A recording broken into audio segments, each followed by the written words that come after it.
La souffrance est l'une des expériences les plus universelles et mystérieuses de la vie humaine. Chaque être humain, qu'il soit riche ou pauvre, puissant ou faible, jeune ou âgé, fait face à des épreuves. La maladie, la perte d'un être cher, l'échec dans les études ou le travail, les trahisons et les injustices font partie de notre quotidien. Pourtant, malgré cette réalité douloureuse, Dieu demeure souverain, juste et aimant. Il ne détourne pas le regard face à nos souffrances. Au contraire, il les permet pour un but précis, souvent au-delà de notre compréhension immédiate. Beaucoup de croyants se posent la question : Seigneur, pourquoi permets-tu que je souffre ? Pourquoi, alors que je t'aime et que je te sers, est-ce que cette douleur s'abat sur moi ? Ces interrogations sont naturelles, car personne n'aime souffrir volontairement. Pourtant, la Bible nous révèle que Dieu accepte notre souffrance pour des raisons profondément liées à notre croissance spirituelle, notre préparation pour des responsabilités futures et notre sanctification. Dans cette introduction, nous allons explorer la nature de la souffrance et sa relation avec la volonté de Dieu. Il est crucial de comprendre que la souffrance n'est pas toujours un signe de rejet ou de colère divine.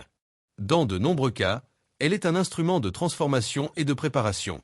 Tout comme l'or doit passer par le feu pour être purifié, nos vies doivent parfois passer par des épreuves pour être affinées et préparées à accomplir le plan que Dieu a prévu pour nous. Premièrement, il est essentiel de reconnaître que la souffrance est universelle.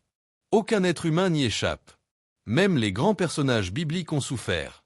Abraham a connu l'épreuve d'attendre un enfant pendant de longues années. Joseph a été vendu par ses frères et emprisonné injustement. David a été poursuivi par ses ennemis et a vécu dans la peur et la persécution. Chacun de ces exemples nous montre que la souffrance n'épargne personne, et que la vie humaine sur cette terre implique inévitablement des défis. Mais au cœur de ces défis, Dieu agit, même lorsque nous ne voyons pas immédiatement ses œuvres. Deuxièmement, la souffrance est souvent un moyen par lequel Dieu nous rapproche de lui. Dans notre douleur, nous avons tendance à chercher une aide supérieure, à nous tourner vers celui qui peut nous soutenir et nous consoler. Comme l'apôtre Paul le dit dans 2 Corinthiens 12:9, « Ma grâce te suffit, car ma puissance s'accomplit dans la faiblesse. » La souffrance révèle notre dépendance totale à Dieu et nous pousse à le chercher avec plus de sincérité et de profondeur. Troisièmement, la souffrance permet la purification et la croissance spirituelle.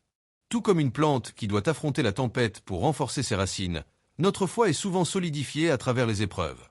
Romains 5, 3-4 nous dit « Bien plus, nous nous glorifions même dans les afflictions, sachant que l'affliction produit la persévérance, la victoire dans l'épreuve, et cette victoire, l'espérance. » Ces versets nous enseignent que la souffrance n'est pas un obstacle final, mais un processus par lequel nous devenons plus forts, plus sages et plus capables de comprendre les mystères de la vie et de Dieu.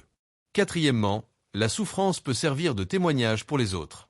Lorsqu'une personne traverse une épreuve avec foi et persévérance, elle devient un exemple vivant de la puissance de Dieu. Les gens autour d'elle voient comment sa foi reste inébranlable malgré les difficultés, et cela peut inspirer et amener d'autres à se tourner vers Dieu. Parfois, nos souffrances deviennent des instruments pour bénir les autres, car elles nous permettent de développer l'empathie, la compassion et la sagesse pratique qui ne peuvent naître que de l'expérience de la douleur. Cinquièmement, Dieu accepte notre souffrance pour nous préparer à accomplir des missions plus grandes.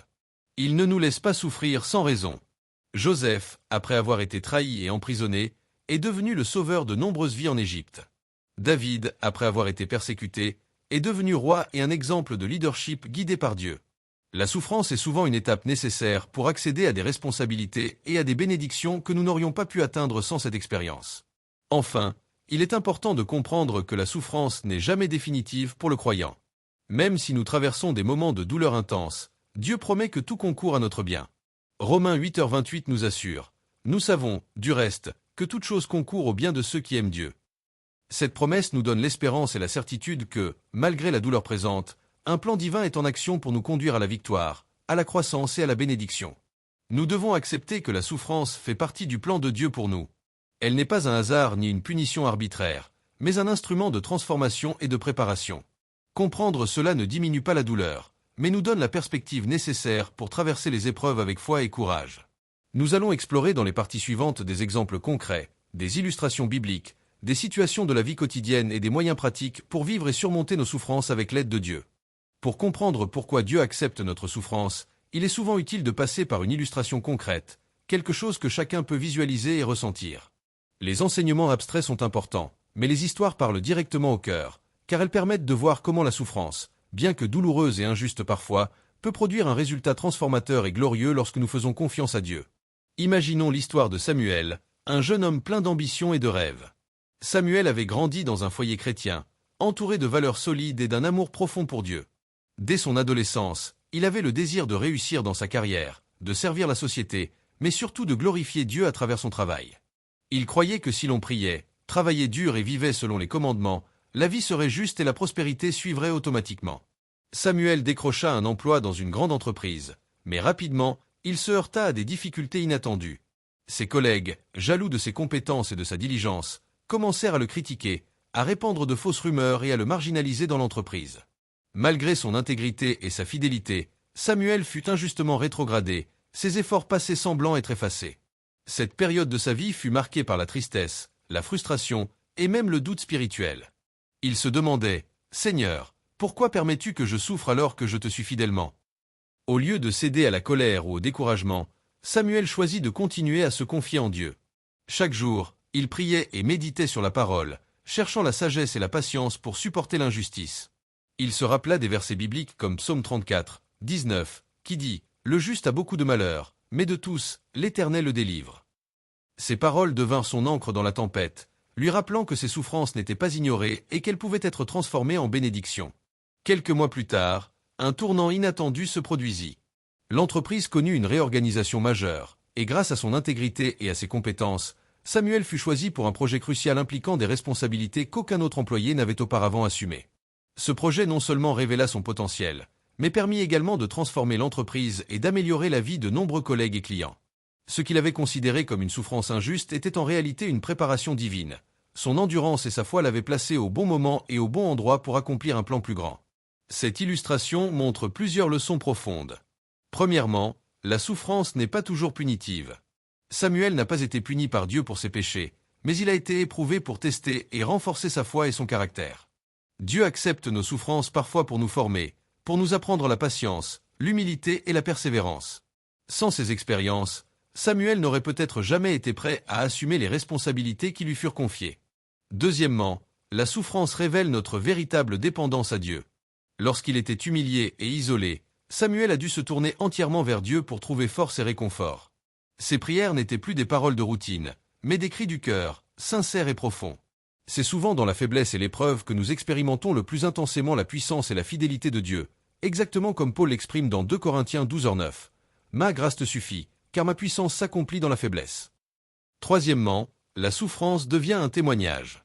Après son ascension, Samuel devint un exemple vivant pour ses collègues et pour d'autres croyants. Beaucoup purent voir que même face à l'injustice et à l'épreuve, il avait conservé sa foi, son intégrité et sa patience. Sa souffrance, loin d'être inutile, avait été transformée en une source d'inspiration et de bénédiction pour les autres. Enfin, cette histoire illustre le principe selon lequel Dieu a un timing parfait. Ce que nous percevons comme des retards, des injustices ou des souffrances inutiles n'est en réalité que le moment nécessaire pour former notre caractère, affiner notre foi et nous préparer à accomplir des choses que nous ne pouvions pas réaliser autrement. Samuel n'aurait pas pu assumer ce projet au début de sa carrière. Il lui fallait d'abord passer par l'épreuve pour devenir mature et fort. De manière pratique, cette illustration nous encourage à rester patients et fidèles pendant nos épreuves. Nous pouvons ne pas comprendre immédiatement le but de notre souffrance, mais nous pouvons être sûrs que Dieu agit pour notre bien ultime. Comme le dit Romains 8h28, « Toute chose concourt au bien de ceux qui aiment Dieu. » Même lorsque l'injustice, la douleur ou la déception nous submergent, notre foi et notre persévérance ne sont jamais perdues. Ainsi, l'histoire de Samuel n'est pas unique, elle reflète ce que beaucoup de croyants expérimentent chaque jour.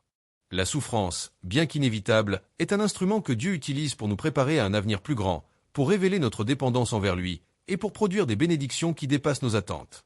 Ce que nous percevons comme un fardeau peut en réalité être le tremplin vers notre destinée. La Bible est remplie d'exemples de personnes qui ont souffert, mais dont les épreuves ont servi à accomplir les plans de Dieu. Ces récits ne sont pas de simples histoires anciennes. Ils sont des preuves vivantes que Dieu accepte la souffrance pour transformer, purifier et préparer ses enfants à une destinée plus grande. En étudiant ces exemples, nous découvrons que la souffrance a une place dans le plan divin, non pas comme punition, mais comme un instrument de croissance, de foi et de bénédiction. 1. Joseph, de la trahison à la gloire. Joseph, fils de Jacob, est sans doute l'un des exemples les plus frappants de souffrance transformée par Dieu. Vendu par ses propres frères, Joseph fut conduit en Égypte et vendu comme esclave. La trahison de sa famille aurait pu le détruire émotionnellement et spirituellement. Pourtant, la Bible nous raconte que Dieu était avec lui. Genèse 39, 2. Même en tant qu'esclave, Joseph réussit et gagna la faveur de son maître.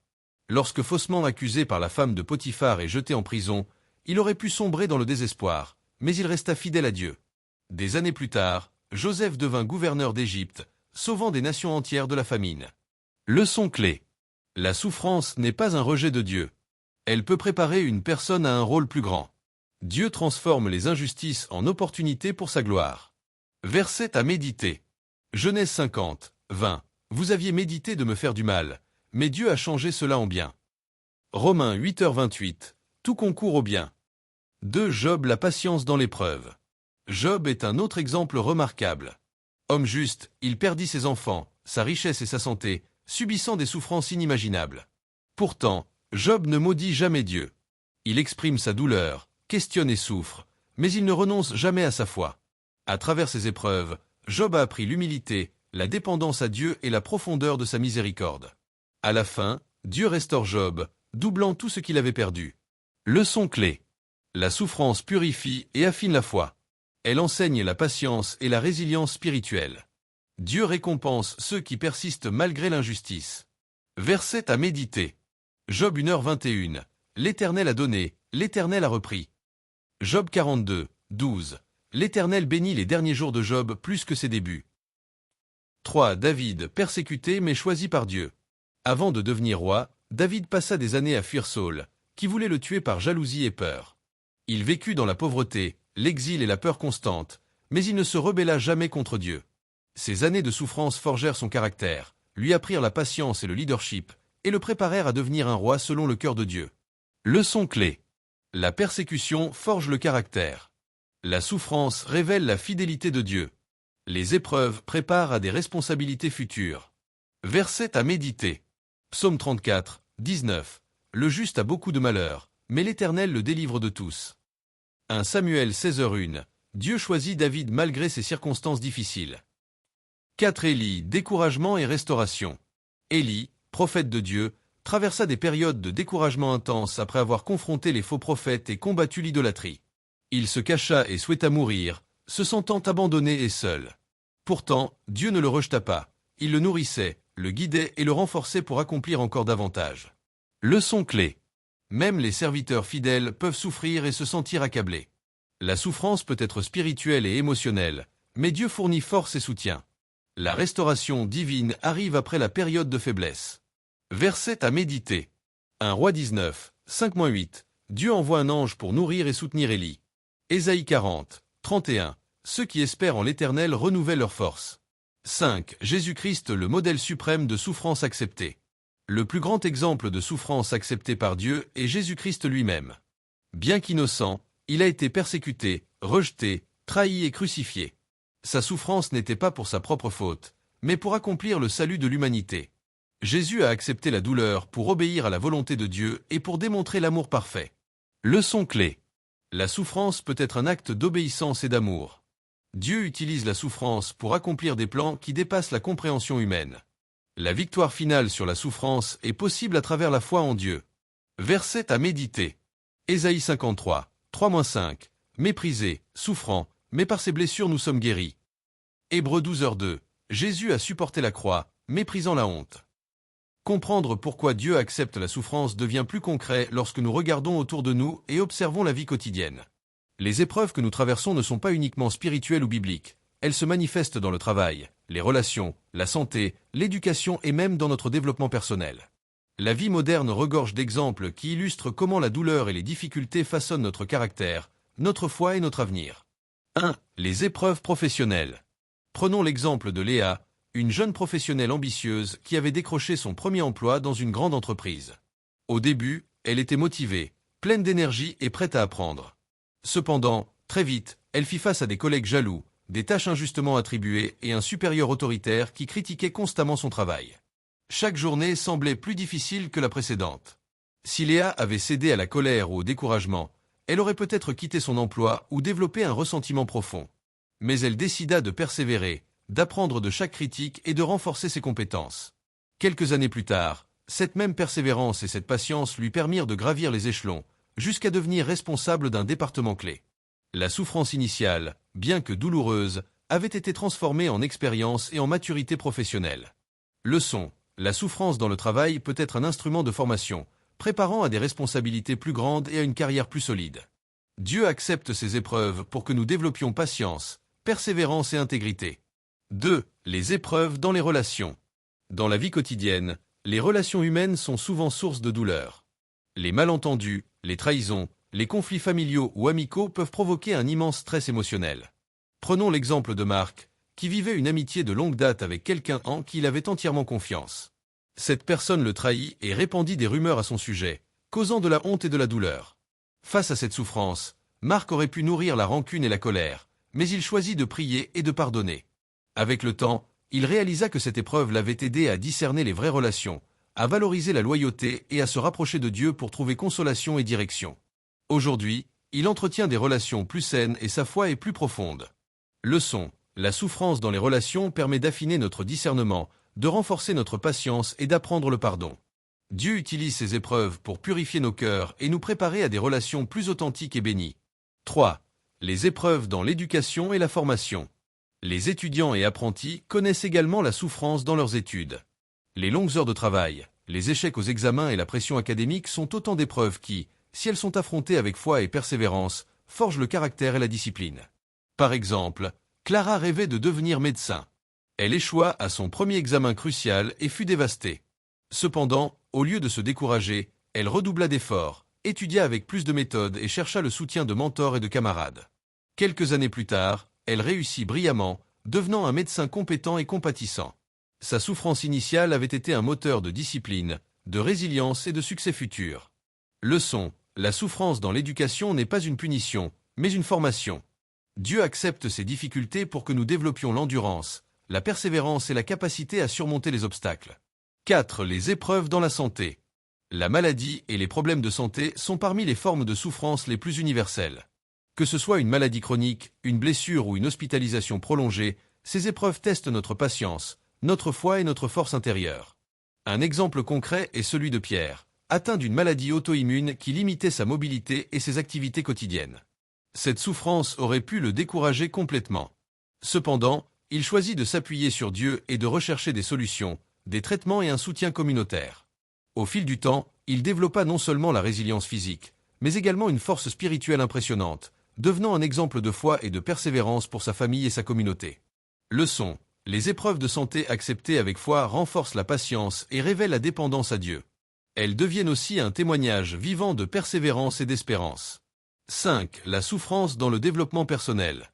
Même en dehors des aspects professionnels, relationnels ou physiques, la souffrance peut survenir dans notre parcours personnel. Frustration, échec dans des projets personnels, difficultés financières ou perte d'objectifs importants. Ces expériences nous enseignent l'humilité, la discipline et la gestion des émotions. Par exemple, Sophie voulait lancer son entreprise, mais échoua lors de ses premiers projets à cause de mauvaises décisions et de manque d'expérience. Plutôt que d'abandonner, elle prit le temps d'apprendre, d'améliorer ses compétences et de s'entourer de mentors. Ces échecs initiaux, bien que douloureux, furent essentiels pour construire une entreprise solide et durable. Leçon: la souffrance dans le développement personnel sert à affiner nos compétences, nos choix et notre caractère. Dieu accepte ces moments difficiles pour nous préparer à un futur plus solide et plus fructueux. 6. Synthèse et enseignement pratique. Ces exemples de la vie quotidienne montrent que la souffrance 1. N'est pas inutile, elle forge le caractère et prépare à des responsabilités futures. 2. Révèle notre force intérieure et notre dépendance à Dieu. 3. Transforme les échecs en apprentissage, la douleur en résilience et l'adversité en opportunité. 4. Prépare le croyant à témoigner et à inspirer les autres à travers ses expériences. En réalité, la vie quotidienne est une école où Dieu utilise la souffrance comme professeur. Chaque difficulté, chaque échec, chaque injustice et chaque douleur a un but précis. Même si nous ne comprenons pas immédiatement le sens de notre épreuve, Dieu agit toujours pour nous préparer à un avenir plus grand. La souffrance devient ainsi un tremplin pour la croissance spirituelle, morale et personnelle. Comment vivre la souffrance avec foi et confiance en Dieu? Il ne suffit pas de comprendre intellectuellement pourquoi Dieu accepte notre souffrance. Il est essentiel d'appliquer cette compréhension dans la vie quotidienne. La souffrance peut être transformée en force et en bénédiction, mais cela exige des actions concrètes, une attitude de foi et des disciplines spirituelles qui nous aident à traverser l'épreuve tout en restant alignés sur la volonté divine. Dans cette partie, nous allons explorer plusieurs moyens pratiques pour vivre la souffrance de manière constructive et spirituellement enrichissante. 1. Remettre sa souffrance à Dieu par la prière. La première étape pour transformer la souffrance est de la confier entièrement à Dieu. Trop souvent, Les croyants essaient de porter seuls leur fardeau, se sentant accablés et perdus. La Bible nous encourage à déposer nos préoccupations devant Dieu. Philippiens 4, 6-7. Ne vous inquiétez de rien, mais en toute chose, faites connaître vos besoins à Dieu par des prières et des supplications, avec des actions de grâce. Et la paix de Dieu, qui surpasse toute intelligence, gardera vos cœurs et vos pensées en Jésus-Christ. La prière n'est pas seulement un acte de communication avec Dieu, c'est un acte de confiance. En priant, nous reconnaissons que Dieu est souverain, que notre souffrance a un but et que nous ne sommes pas seuls. Il est crucial de prier non seulement pour que la souffrance cesse, mais aussi pour demander la force, la patience et la sagesse pour la traverser. La prière transforme notre perception de l'épreuve, en nous donnant un sens et un espoir même au cœur de la douleur. Application pratique. Définir un moment quotidien pour prier spécifiquement pour la patience et la compréhension face à votre souffrance. Tenir un journal de prière pour écrire vos luttes et noter comment Dieu agit dans votre vie malgré les difficultés. 2. Méditer et s'inspirer des Écritures. La parole de Dieu est une source inépuisable de réconfort et d'instruction dans la souffrance. Lire, méditer et mémoriser des versets bibliques aide à transformer notre mentalité et à renforcer notre foi. Les Écritures rappellent que la souffrance peut produire des fruits. Romains 5, 3-4. Nous nous glorifions même dans les afflictions, sachant que l'affliction produit la persévérance, la victoire dans l'épreuve, et cette victoire, l'espérance. Jacques 1, 2-4. Mes frères, regardez comme un sujet de joie complète les diverses épreuves. En méditant sur ces versets, nous comprenons que la souffrance est un outil divin pour développer notre caractère, notre endurance et notre maturité spirituelle. Application pratique. Choisir un verset biblique par semaine pour méditer et réciter dans les moments de découragement. Rechercher dans la Bible des personnages qui ont surmonté des épreuves semblables à la vôtre, étudier leur attitude et leur foi. 3. Pratiquer la patience active. La patience n'est pas seulement un état passif, elle demande de l'action. Être patient ne signifie pas rester inactif ou attendre que les choses se passent, mais plutôt continuer à agir avec foi et persévérance malgré la difficulté.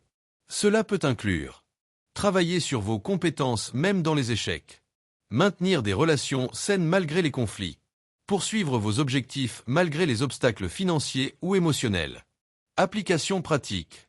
Créer un plan d'action concret pour continuer à progresser dans votre vie malgré la souffrance. Établir de petites étapes réalisables chaque jour pour avancer même lentement. 4. Se rapprocher de la communauté de foi. Dieu ne nous appelle pas à porter notre fardeau seul. La communauté chrétienne est un soutien essentiel dans les épreuves. Partager ses luttes avec d'autres croyants permet d'obtenir des conseils pratiques et spirituels, de recevoir prières, encouragement et réconfort, de renforcer la foi collective et le témoignage mutuel. Application pratique. Participer régulièrement aux réunions de prière ou aux études bibliques. Cherchez un mentor spirituel ou un conseiller pour discuter de vos difficultés et recevoir un soutien personnalisé. 5. Transformer la souffrance en témoignage. Une manière puissante de mettre en pratique sa foi dans la souffrance est de la transformer en témoignage. Lorsque nous partageons comment Dieu nous aide à traverser les épreuves, nous bénissons les autres et renforçons notre propre foi. Cela peut se faire en racontant votre expérience à des amis ou dans un groupe d'église, en écrivant un témoignage pour inspirer et encourager ceux qui traversent des épreuves similaires, en servant les autres malgré votre douleur, montrant que la foi peut surmonter toute difficulté. Application pratique. Identifiez une personne dans votre entourage qui traverse une souffrance similaire et partagez votre témoignage pour l'encourager. Tenir un journal ou créer un blog pour documenter comment Dieu agit dans votre vie au travers des épreuves. 6. Développer une attitude de gratitude. Même dans la souffrance, il est possible de reconnaître les bénédictions et les aspects positifs de notre vie. La gratitude transforme la perspective. Au lieu de se concentrer uniquement sur la douleur, nous voyons la présence et la fidélité de Dieu. Application pratique. Chaque soir, écrire 3 choses pour lesquelles vous êtes reconnaissant malgré l'épreuve. Remercier Dieu régulièrement pour les petites victoires et les leçons apprises à travers la souffrance. 7. Persévérer avec foi et espoir. Enfin, le moyen ultime pour vivre la souffrance avec Dieu est la persévérance avec foi. Nous devons croire que chaque épreuve a un but et que Dieu œuvre pour notre bien. La persévérance transforme la douleur en force, le découragement en maturité et l'épreuve en victoire spirituelle. Verset à méditer. Galates 6h9. Ne nous lassons pas de faire le bien, car nous moissonnerons au temps convenable. Hébreux 12h11. Toute discipline, au moment où elle est reçue, ne semble pas agréable, mais elle produit plus tard un fruit paisible de justice. Application pratique. Fixer des objectifs spirituels et personnels à atteindre malgré la souffrance. Se rappeler régulièrement que la souffrance est temporaire et que Dieu prépare quelque chose de plus grand. Ces moyens pratiques montrent que la souffrance n'est pas une fatalité ni un signe de rejet, mais une opportunité pour renforcer notre relation avec Dieu, développer patience, persévérance et maturité, transformer la douleur en témoignage et bénédiction, maintenir espoir et foi malgré les circonstances difficiles. En appliquant ces disciplines spirituelles et pratiques, nous pouvons traverser la souffrance avec confiance, courage et perspective divine, transformant chaque épreuve en un tremplin vers la croissance personnelle et spirituelle. La prière est l'un des moyens les plus puissants pour vivre et surmonter la souffrance. Lorsque nous traversons des épreuves, il est naturel de se sentir accablé, seul ou incompris. Pourtant, Dieu nous invite à porter nos fardeaux à lui par la prière et la supplication. La prière n'est pas seulement un acte de demande, c'est un dialogue intime avec Dieu qui nous transforme, nous console et nous donne la force de persévérer. Dans cette partie, nous allons explorer comment prier de manière profonde et structurée pour la guérison, la paix et la perspective divine au cœur de la souffrance. 1. Reconnaître sa douleur devant Dieu. La première étape dans la prière est d'exprimer honnêtement sa souffrance à Dieu. Il ne souhaite pas que nous cachions nos émotions ou que nous finirons la paix intérieure. Au contraire, il nous invite à lui dire nos peines, nos frustrations, nos craintes et nos doutes. Comme le psalmiste David l'a fait dans de nombreux psaumes, il est légitime de crier, pleurer et confesser sa douleur à Dieu. Verset à méditer. Psaume 34, 18. L'Éternel est proche de ceux qui ont le cœur brisé, et il sauve ceux qui ont l'esprit abattu. Psaume 42, 5. Pourquoi t'as battu, mon âme, et gémis en moi? Espère en Dieu. Application pratique. Dans votre prière, commencez par exposer clairement vos épreuves. N'ayez pas peur d'exprimer vos émotions et de dire à Dieu combien la souffrance vous pèse. 2. Remerciez Dieu pour sa présence et sa fidélité. Même dans la souffrance, il est essentiel de reconnaître que Dieu est présent et fidèle. La gratitude dans la prière transforme notre cœur et notre perspective. Elle nous aide à voir la souffrance non seulement comme un fardeau, mais comme un instrument divin pour notre croissance et notre purification. Verset à méditer. 1 Thessaloniciens 5h18. Rendez grâce en toutes choses, car c'est à votre égard la volonté de Dieu en Jésus-Christ. Psaume 23h4. Même quand je marche dans la vallée de l'ombre de la mort, je ne crains aucun mal, car tu es avec moi. Application pratique. Inclure dans votre prière des remerciements pour les bénédictions visibles et invisibles, pour la force reçue, pour les leçons apprises et pour la présence constante de Dieu dans l'épreuve. 3. Demandez la force et la persévérance. Une dimension essentielle de la prière face à la souffrance est de demander la force pour persévérer. Dieu ne promet pas toujours que la souffrance disparaîtra immédiatement, mais il promet de nous soutenir et de nous donner la force nécessaire pour continuer. Verset à méditer.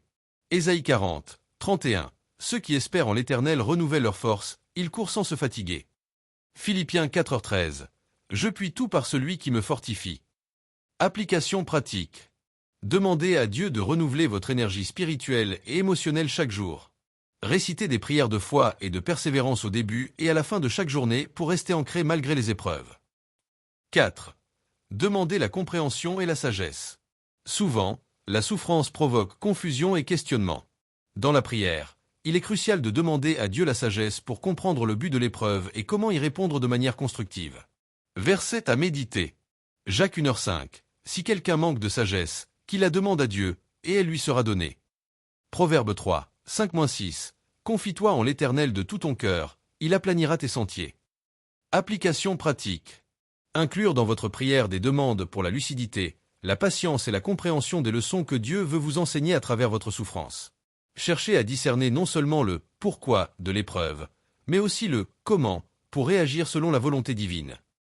5. Priez pour la paix intérieure et la consolation. La souffrance entraîne souvent anxiété, peur et tourments émotionnels. Dieu nous offre la paix intérieure comme un refuge au milieu de la douleur. La prière pour la paix et la consolation nous aide à rester centrés et confiants. Verset à méditer. Jean 14h27. Je vous laisse la paix, je vous donne ma paix. Philippiens 4h7. Et la paix de Dieu, qui surpasse toute intelligence, gardera vos cœurs et vos pensées. Application pratique. Pratiquez la respiration spirituelle ou la méditation sur la parole de Dieu pendant la prière. Visualisez la présence apaisante de Dieu autour de vous lorsque l'anxiété ou la douleur monte. 6. Inclure la soumission à la volonté de Dieu. Une prière efficace dans la souffrance inclut toujours la soumission à la volonté de Dieu. Accepter que Dieu soit souverain et que ses plans sont parfaits, même si nous ne comprenons pas tout, est une forme de foi profonde. Verset à méditer. Matthieu 26, 39. Père, si possible, que cette coupe passe loin de moi.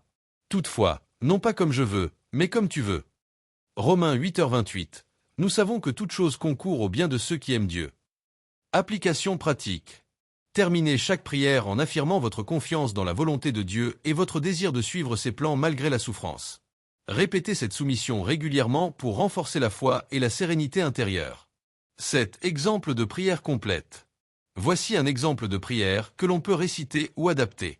Seigneur Tout-Puissant, je viens à toi avec un cœur lourd et plein de souffrance. Je reconnais ma douleur et je t'expose mes luttes avec sincérité. Merci pour ta présence constante dans ma vie, pour ton amour inébranlable et pour les bénédictions invisibles que je reçois même dans l'épreuve. Donne-moi la force de persévérer, la sagesse pour comprendre les leçons cachées dans ma souffrance et la paix qui surpasse toute compréhension. Aide-moi à rester fidèle, à transformer ma douleur en témoignage et à glorifier ton nom malgré mes difficultés. Je remets tout entre tes mains, Seigneur, et je choisis de suivre ta volonté. Amen. Cette prière peut être répétée, adaptée et utilisée quotidiennement pour renforcer la foi et trouver le réconfort au milieu des épreuves. Nous avons parcouru un chemin complet à travers cette prédication, explorant pourquoi Dieu accepte notre souffrance et comment elle peut devenir un instrument de transformation et de bénédiction dans nos vies. Après avoir étudié l'introduction, des exemples illustratifs, des récits bibliques, des situations de la vie quotidienne, les moyens pratiques et la prière, il est temps de conclure et d'en tirer des leçons concrètes pour notre existence quotidienne.